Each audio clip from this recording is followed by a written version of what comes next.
नाज़रीन, अफगानिस्तान के बारे में कहा जाता है कि Afghanistan is the round about of the history, मतलब कि घूम फिर कर वहाँ सूरत हाल आफ्टर सम टाइम कुछ सालों बाद वहीं की वहीं आ जाती है। 9/11 के बाद हमने देखा कि वहाँ पर किस तरह टेररिज्म थी, किस तरह दुनिया में वहाँ पर आकर मदाखलत की और किस तरह सारे मामला होते रहे। अब वहाँ पर रजीम दोबारा से आई और मुज़ाकरात के नतीजे में वहाँ पर सिस्टम दोबारा से बहाल हुआ और उसका कुछ वादे वईदें की थी दुनिया के साथ कि बहुत सारे मामला किस तरह वो लेकर चलेंगे, एक तो वो पूरे नहीं हुए और साथ ही जो पाकिस्तान के खदशात थे कि अफगानिस्तान दुनिया में एक बार फिर से दहशतगर्दी का मरकज़ बन चुका है। अब उसे पाकिस्तान नहीं कह रहा, पाकिस्तान जो अफगानिस्तान से हालात चल रहे हैं, जिस तरह वहाँ पे वाशिंगटन में कार्रवाई होती है, उसमें एक अफगान शहरी है, पाकिस्तान में क्रॉस बॉर्डर टेररिज्म जिस तरह हो रही है वो आपके सामने है। ताजिकिस्तान में 3 जो उनका बॉर्डर एरिया है, जो चाइनीज़ सिटीज़न उनको हलाक किया गया, उसमें अफगानिस्तान मुलविस है। तो वो जो पाकिस्तान का मौक़िफ़ था सामो, उसको कह लें कि मज़ीद तक़वियत मिल रही है कि दुनिया में इस टाइम टेररिज्म का मरकज़ अफगानिस्तान बन चुका है और जो वहाँ पर रजीम है वो किसी किस्म की बात सुनने को तैयार नहीं है। तो अब क्या ऑप्शंस हो सकती हैं वहाँ पे, मतलब क्या दुनिया को एक बार दोबारा से वहाँ पे आना पड़ेगा? क्या जिस तरह माजी में नेटो था, जिस तरह माजी में हमने देखा है कि अमेरिकन वहाँ पर आए, उनकी प्रेजेंस रही,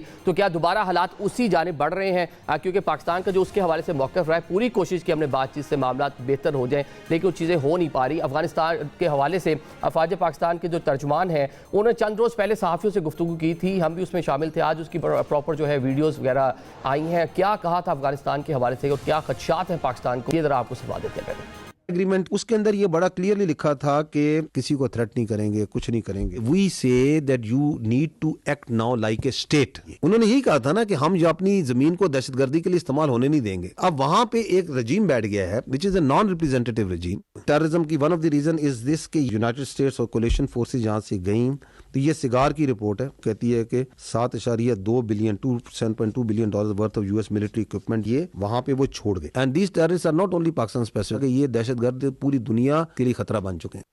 यहाँ पे सुन लिया जी, अफगानिस्तान जो टेररिज्म है पूरी दुनिया के लिए खतरा है। सिर्फ पाकिस्तान नहीं कह रहा, यूएनओ ये बात कर रहा है, यूरोपीय यूनियन ये बात कर रही है। डेनमार्क की एक सफीर ने उन्होंने इसका तस्करा किया। रशियंस जो है यूनाइटेड नेशन में वो यही बात कर रहे हैं कि वहाँ पर हज़ारों की तादाद में टेररिस्ट ग्रुप मौजूद हैं जो पाकिस्तान को भी डिस्टेबलाइज कर रहे हैं और जो खित्ते के बल्कि अफगानिस्तान के बॉर्डर शेयर करने वाले 6 ममालिक हैं वहाँ पर भी हालात ख़राबी की बड़ी वजह हैं। और साथ में अफगानिस्तान का जो TTP को लेकर पाकिस्तान का एक मौक़िफ़ है कि या तो आप उनको हमारे हवाले कर दें, लेकिन वो हवाले करने को भी तैयार नहीं है और एक डिफरेंट नोयत का प्रोपोगेंडा किया जाता है। इस पर भी कुछ वजाहत DGI इस पर ने कुछ बातें की हैं, वो भी आपके सामने रखते हैं।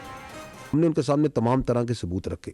It was absolutely clear to the mediators also, to the Afghans who were there also. कभी कहें कि नहीं जी ये पाकिस्तानी हैं और यहाँ पे ये हिजरत करके आए हैं और हमारे मेहमान हैं, तो अगर आप पाकिस्तानी है तो हमारे हवाले कर दें। हम इसको जो सा पाकिस्तान के कानून और आपने क्यों रखे हुए? हम जिस तरह आपके अफगान मुहाजिरीन जो आपके हम कहते हैं ये वापस जाएं, तो आपने अगर रखे हुए हमारे सिटीजन हैं तो please send them back to Pakistan. और ये कौन से वो मेहमान हैं जो कि जब पाकिस्तान आते हैं तो उनके पास जो सा रॉकेट लॉन्चर होते हैं, उनके पास क्लशनकोव होती हैं, उनके पास M4 होती है, M16 होती है। ये किस तरह के मेहमान आपने पाले हुए? Blood and business can not go together. समझता है कि दहशतगर्दी जो सा is a way of life, वो सारे हम दुरुस्त कर देंगे। ये आपने सुन लिया जी कि ये मामला इस तरह चल नहीं सकते और दुनिया में भी इस पर शदीद नोयत के तहफ़्फ़ुज़ात और पाकिस्तान भी बारहा इसका तस्करा करता रहा। सवाल ये पैदा होता है कि अफगानिस्तान की इसी तरह की सूरत हाल, जो वहाँ पर एक इंटरम सेटअप है जो दुनिया के साथ कह लें कि एग्रीमेंट करने के बाद वहाँ पर आया था, कितना अरसा ये चलेगा? 2021 के बाद से सूरत हाल है और ये कितना अरसा वहाँ पर चलेंगे? वहाँ जो स्टेक होल्डर हैं, ख़वातीन हैं, वहाँ पर